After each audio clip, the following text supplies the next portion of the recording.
여러분 안녕하십니까. 11월 6일 새벽이 됐습니다. 전윤식입니다. 11월 첫 주말 늦갈비가 주룩주룩 왔습니다.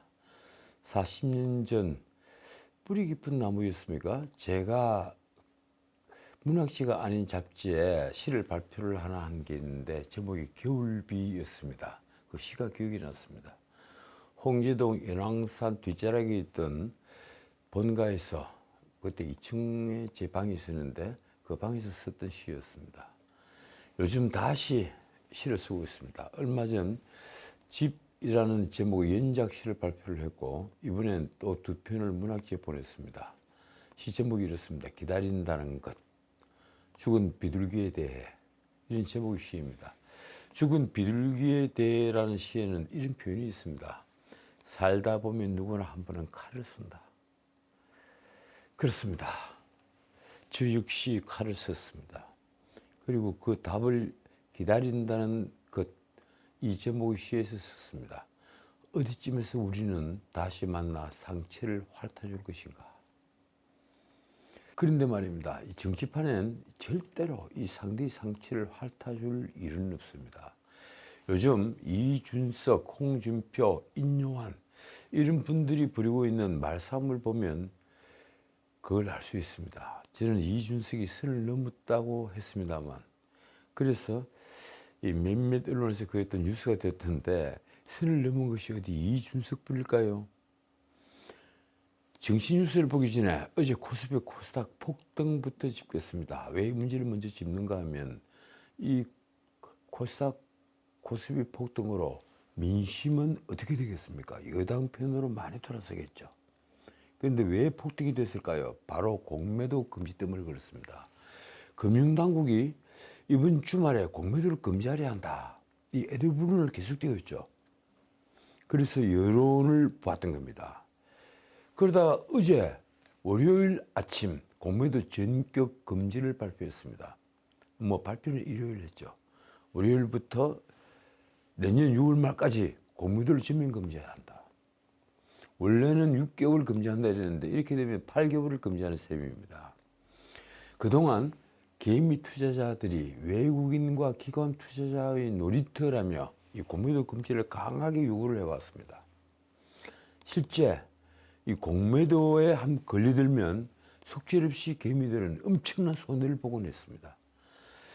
그런데 많은 전문가들은 이 공매도의 순기능을 설명하면서 아주 공매도를 옹호를 했습니다. 이번에도 마찬가지입니다. 거의 모든 언론에서 공매도의 순기능을 또 말하면서 공매도 금지가 주식시장 상승에 결코 도움도 되지 않을 것이라고 정부의 공매도 금지 정책을 비판하고 있습니다. 심지어 보수 언론조차 이 포퓰리즘 정책임을 강조했습니다. 참 기가 막힙니다. 과연 그럴까요? 공매도는 특히 외국인을 비롯한 투기 세력이 한국 시장에서 땅을 짓고 헤엄을 치는 제도였습니다. 실제 그렇습니다. 그건 주식 투자를 한 사람들은 모두 다, 개미들은 모두 다 동의하는 내용입니다. 어쨌든 공매도를 금지하자 코스피는 어제 첫날 무려 130포인트 이상 급등을 해버렸습니다. 그래서 2400선을 단숨에 뛰어넘어 버렸고 2500선에 안착을 했습니다. 엄청난 상승을 한 겁니다. 코스닥 시장은 더 큰 상승을 했습니다. 그래서 3년 5개월 만에 사이드카가 발동됐습니다. 2차 전지를 중심으로 외국인 투자자의 대규모 환매수 자금이 들어오고, 그러니까 공매도로 팔았던 주식을 다시 사들여야 되니까 다급하게 환매수 자금이 들어온 겁니다. 또 지난 주말 미국 국채금리 하락까지 맞물리면서 코스피와 코스닥 모두 크게 상승을 한 것입니다.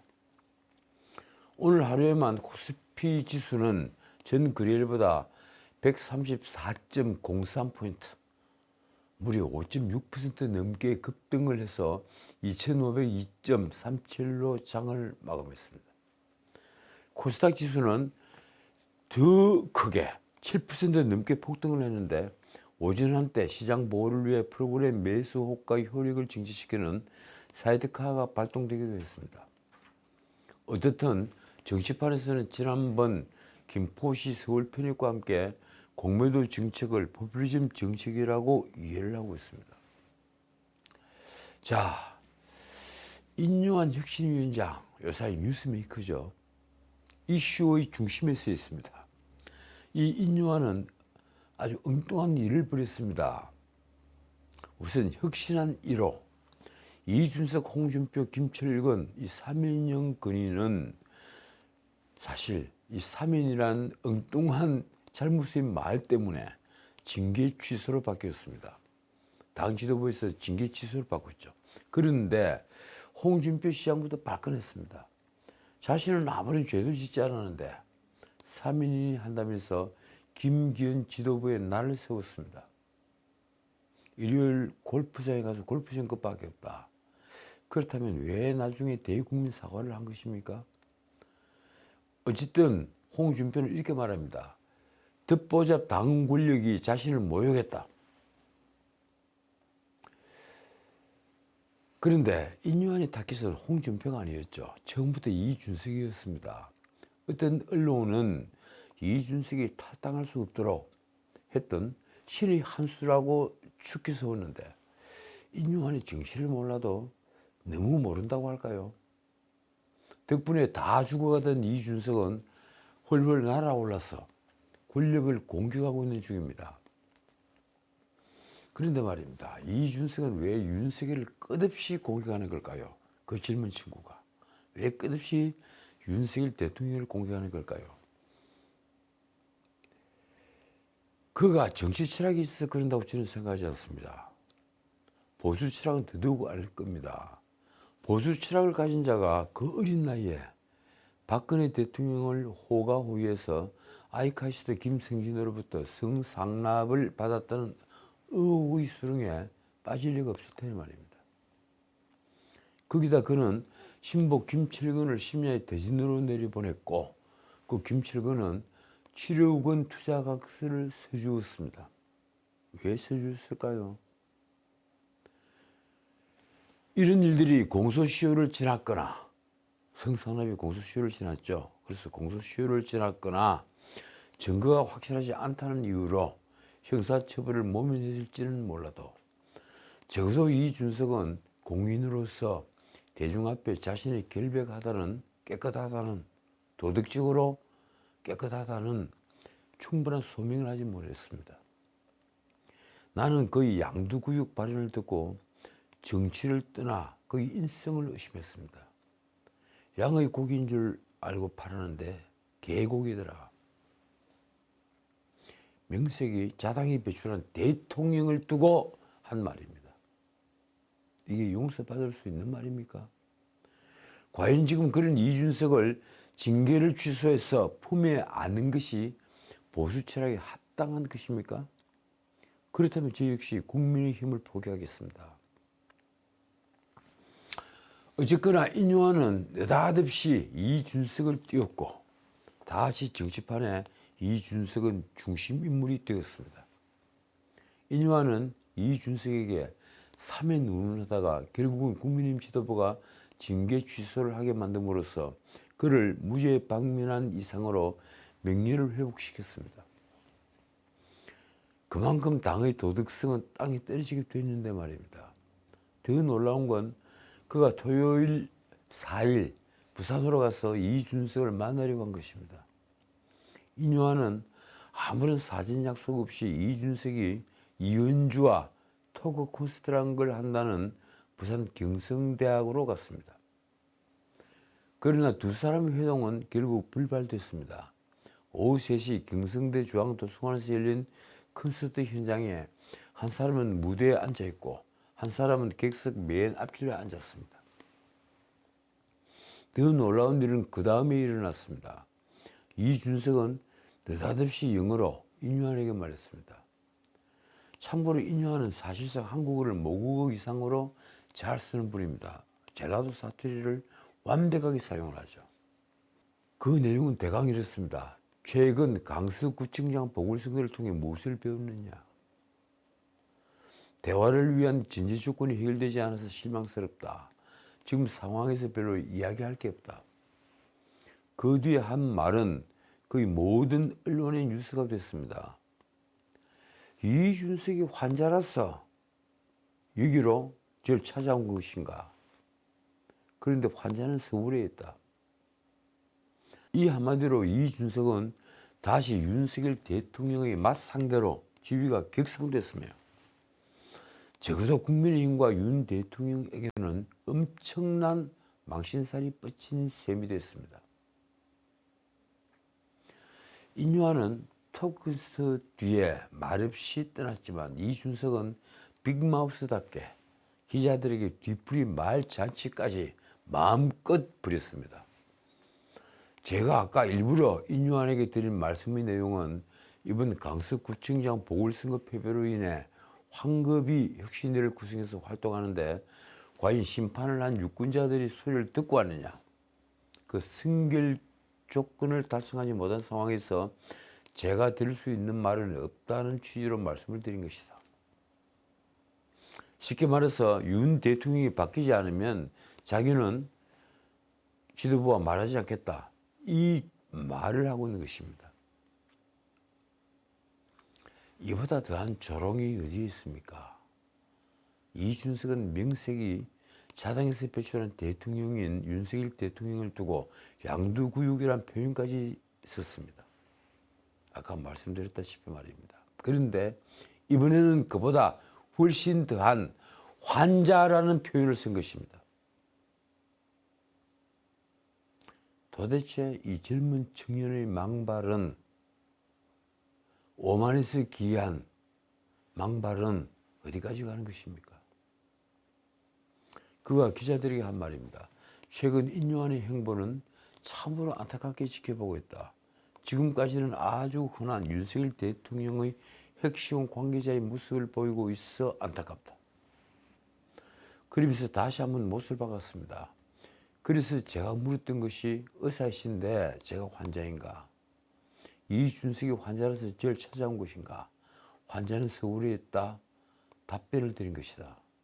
이준석은 또 이렇게 비꼬았습니다.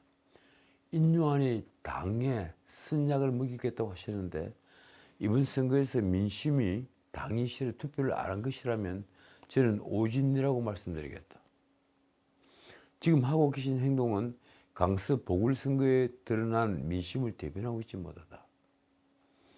참 묻고 싶습니다. 강서 보궐선거가 도대체 무슨 선거이길래 국민의 뜻이 되어버린 것입니까? 콘서트가 끝나자 인유한은 아무 소득 없이 자리를 떴습니다. 후일담입니다만 이튿날 환자는 부산에 있다고 말씀을 했더군요. 참 재밌습니다. 이날 토크 콘서트에서 이준석은 이은주와 함께 정부 여당을 강도 높게 비난하며 신당 창당을 시사했습니다. 이준석은 콘서트 중에 인유한에게 충고까지 했다고 합니다. 개혁보다 혁명이 쉽다. 그러니까 이노베이션보다 레볼루션이 쉽다. 이걸 영어로 한 겁니까? 그러면서 나름대로 빼있는 말까지 했습니다. 고쳤을 단계가 아닌 것 같다. 이제 엎어야 하는 게 아닌가 싶다. 정말 사람은 고쳤을 게 아닌가 합니다. 이준석은 오히려 윤 대통령을 이렇게 겨냥하기도 했습니다. 윤석열 대통령의 국민의힘은 실패했다. 그러면서 국민의힘 내부의 근본적 변화가 없으면 신당을 창당하겠다고 밝혔습니다. 아마도 이 근본적인 변화는 윤 대통령이 국민의힘에서 완전히 손을 떼고 이 김기현 대표가 이선으로 물러나는 것을 뜻하는 걸 겁니다. 근데 그게 될까요? 이준석은 그 뒤에 민주당 비명계와 접촉하는 것을 숨기지 않았습니다. 비명계 인사도 만나고 있다며 야당 인사의 신당 합류 가능성을 시사한 것입니다. 아마 며칠 전 만난 김종인이 코치가 있었을 겁니다. 이준석, 유승민에다가 이은주, 거기에다가 비명계 의원 3명만 끌어모아도 또 김종인이 뒷배만 있어도 히트 상품이 된다는 논의가 오갔을 것입니다. 정의당 유호정 얘기도 나왔습니다. 그런데 그게 얼마나 통하겠습니까? 진심이 아닌 정량만 나무하는 정당으로 무슨 민심을 얻겠습니까? 아무런 정치 철학 없이 오로지 권력만 얻겠다, 국회의원만 되겠다, 이 욕심으로 만든 정당, 그것이 과연 정당입니까? 정당은 철학으로 뭉쳐서 정권을 획득하기 위한 결사체입니다. 다만 이준석은 5일 공개한 국민일보 인터뷰에서 여권의 파격적 변화를 전제로 당에 남아있을 수 있다며 예지도 남겼다고 합니다. 최악의 경우에 도망갈 구멍을 미리 파놓은 겁니다. 이준석은 국민일보 인터뷰에서 최근 윤 대통령이 시정연설에서 야당의 협조를 구하고 야당 인사들과 스킨십에 나서면서 변했다 하는 평가가 나온 데 대해서 자신은 공감을 못하고 있다고 말했습니다. 이준석은 친윤계를 향해서는 내일 총선을 한다면 국민의힘은 백석도 위험하다고 확신한다, 이렇게 말하면서 그들은 대선과 지방선거를 연이어 이긴 정당을 1년 만에 폐허로 만든 사람들이라고 비판했습니다. 당을 폐허로 만든 사람이 자신이라는 생각은 전혀 하지 못하는 겁니다. 친윤계와 대화는 최소한 신뢰가 존재할 때 이루어지는 것이라며 거절했습니다. 그런데 이준석이 말하는 신당 창당 조건인 여권 내부에 근본적 변화가 없는 경우는 어떤 경우입니까? 이준석은 신당 창당 시점을 12월로 말했습니다. 12월까지 고민하는 이유를 묻는 기자들의 질문에 친윤계를 포함한 현 지도부가 물러나는 상황을 배제하지 않기 때문이라는 말까지 하며 신당 창당을 위한 준비 작업에도 시간이 걸린다고 답했습니다. 재미있는 것은 이준석이 창당을 할 경우 이념적 스펙트럼을 넓게 가져갈 것이라고 강조를 한 것입니다. 무지개처럼 마주노조 파남보 전부 다 있는 정당, 그런 정당이 가능할까요? 그는 신당을 창당한 금태섭에 대해서도 만나볼 수는 있을 것 같다, 이렇게 말을 했고 비명계와도 만나고 있다고 말했습니다. 어떻든 이준석은 내년 총선에 실패를 하면 이제 정치낭인이 아닙니다. 정치패인이 될 판입니다. 자, 빅2 정당 국민의힘과 민주당이 6일 총선 기획단을 출범시켰습니다.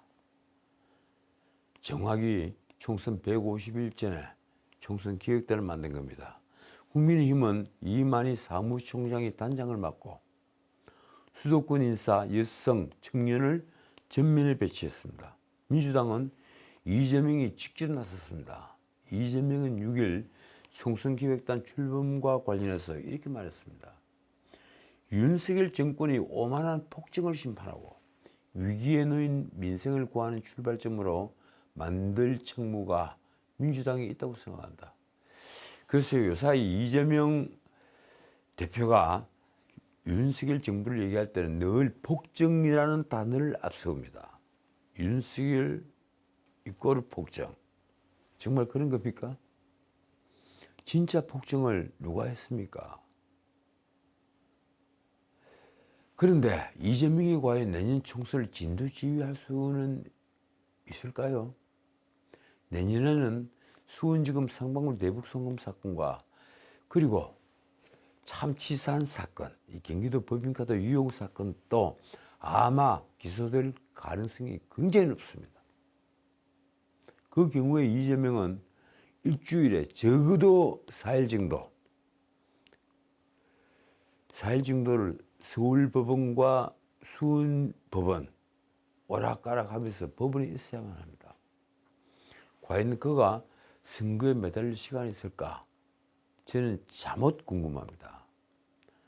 한편 서울중앙법원 형사합의 33부는 이재명의 위증교사 사건과 대장동 위례신도시 비리, 그리고 성남FC 불법 후원금 사건, 거기에다 이번에 병합된 백인동 특혜개발재판의 병합 여부, 그러니까 이 사건들에 다시 위증교사를 부실 것인가 하는 병합 여부를 이르면 13일 결정합니다. 위증교사 사건의 공판 준비기일을 13일 오후 2시로 지정을 한 것입니다. 그 공판 준비기일을 마친 뒤에 병합 여부를 밝히겠다. 이것이 재판부의 보관입니다. 이재명은 방어권 보장을 위해 위증교사 사건 역시 병합을 해서 심리해야 한다는 입장입니다. 이재명의 변호인은 1일 재판부에 형법상 병합을 하는 게 원칙이라는 의견서를 제출했습니다.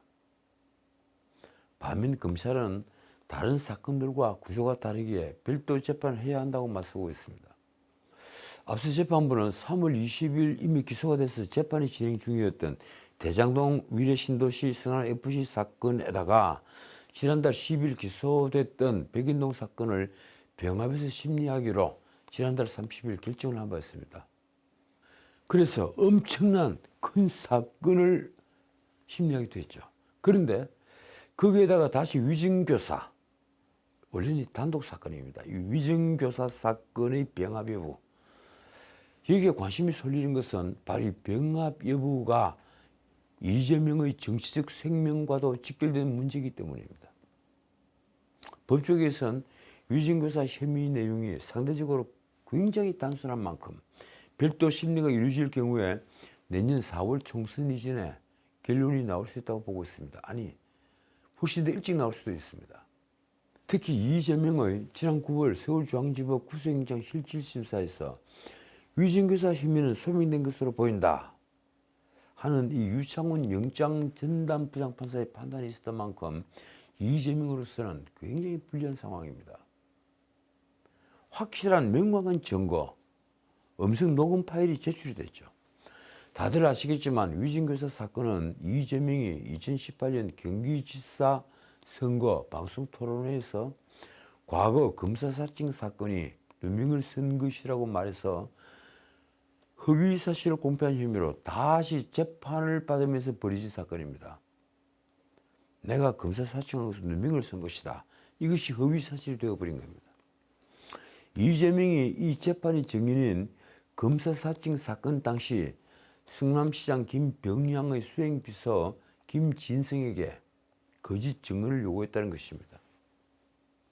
이 사건은 이미 녹음 파일이 증거로 앞서 있는 사건이라서 사실 한두 번의 기일이면 승고가 가능한 재판입니다. 재판을 더 할 게 없죠. 그러니 시간을 벌이하는 이재명으로서는 병합을 해야만 합니다. 그렇지 않으면 이 사건은 일찍이 끝날 수가 있습니다. 대부분까지 다 가더라도 말입니다. 그래서 이 이재명이 한 병합 요청은 정치적 의도로 재판 지체를 노리는 것이라는 지적을 면할 수가 없습니다. 지난 3일 오후 6시 반 형사합의 33부 심리로 열린 대장동 위례신도시 개발 특혜 및 성남FC 불법 후원금 의혹 재판에 출석을 한 이재명은 재판 말미에 재판부의 요청을 해서 다시 발언 기회를 얻었습니다. 그 앞에 재판에서는 33분, 37분 이렇게 끌었었죠. 이날은 본격적인 증인신문에 들어가기 전에 서증조사 기일이었습니다. 서증을 하나씩 검찰이 내면서 그 서증에 대한 설명을 하는 서증조사 기일이었습니다. 재판부는 이재명에게 5분 이내 진술이 끝날 수 있느냐, 이 말을 왜 했을까요? 오늘 또 33분씩 진술하면 이건 곤란합니다. 이 얘기입니다.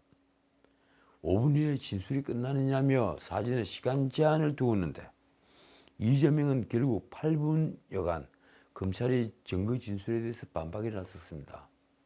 이재명은 이런 말을 했습니다. 민간업자와 결탁해서 내가 얻을 이익이 무엇인지 설명해달라. 그 설명을 검찰에게 요구를 한 겁니다. 성남시장으로서의 공약을 지키기 위해 범행을 했다는 검찰의 주장에 대해서 또 잘못된 추론이다, 이렇게 잘라서 말했습니다. 한편 서울중앙지검 반부패수사일부는 이른바 50억 클럽 의혹과 관련해서 대장동 업자들이 뇌물을 받고 아들이 퇴직금으로 가장한 혐의, 범죄수익은닉규제법 위반으로 곽상도 부자와 화천대유 김만배를 추가로 기소했습니다. 검찰은 곽상도 전 의원이 2015년 하나은행의 성남이텔 컨소시엄에서 이탈하려는 것을 막아주는 대가로 뇌물 50억 원을 받으면서 아들 곽병채의 성과급으로 은닉 가장했다고 보고 있습니다. 곽병철에게는 곽상도와 공모해서 뇌물을 받은 혐의가 적용됐습니다. 그런데 곽상도의 반발이 이렇습니다. 새롭게 찾아낸 증거도 없이 유죄 판결이 날 때까지 똑같은 내용으로 또 기소를 했다. 1심에서 무죄가 난 사안을 되풀이한 것이다. 앞서 구속 기소된 곽상도는 지난 2월 1심에서 뇌물 혐의에 대해 무죄를 선고받았죠. 그 뒤에 검찰이 보강 수사가 이루어지는데 향후 진행될 항소심 결과가 어떻게 될까요? 그런데 김만배와 권순일이 재판거래 수사는 도대체 왜 이렇게 지지부진한 것입니까? 검찰이 수사를 하지 않는 것입니까? 무엇보다도 이 재판거래의 진실은 반드시 밝혀져야 합니다. 대법관은 이 나라의 정의를 재단하는 사람입니다. 진실이 밝혀지기까지 이 나라는 정의를 잃어버린 것입니다.